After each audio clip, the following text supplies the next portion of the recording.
बिटशॉर्ट सेकंडों में वह कहते हैं जो मायने रखता है।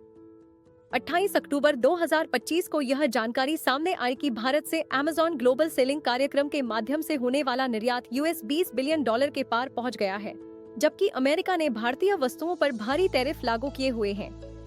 कंपनी ने कहा कि इस वर्ष में लगभग $7 बिलियन का योगदान सिर्फ छोटे एवं मझोले भारतीय विक्रेताओं ने किया है और 2030 तक भारत से $80 बिलियन के निर्यात लक्ष्य का निर्धारण किया गया है।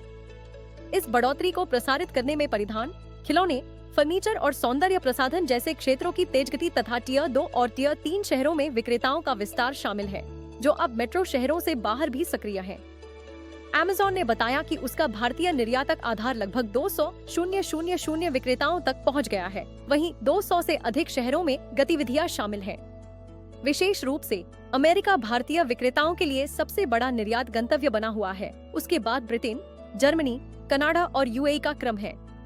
यद्यपि अगस्त में कुछ भारतीय निर्यातों पर 50% तक के अमेरिकी टैरिफ लागू किए गए थे, अमेज़न अधिकारियों ने भारत के निर्यात ढांचे की दीर्घकालीन मजबूती पर भरोसा जताया है। हम नियंत्रण योग्य इनपुट्स पर ध्यान देते हैं, न कि अल्पकालीन व्यापार तेज पर, कहा श्रीनिधि कल्वापुरी ने।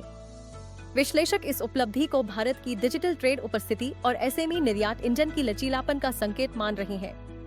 हालांकि उन्होंने यह चेतावनी भी दी है कि टैरिफ का जोखिम अब भी बना हुआ है और लॉजिस्टिक्स, गुणवत्ता मानक व वैश्विक नियामक अनुपालन बड़ी चुनौतियां होंगी। फिर भी $20 बिलियन का आंकड़ा इस ओर स्पष्ट संकेत देता है कि भारतीय ई कॉमर्स वैश्विक स्तर पर अपनी भूमिका विस्तारित कर रहा है और चीन निर्भर आपूर्ति श्रृंखलाओं से हट रहा है।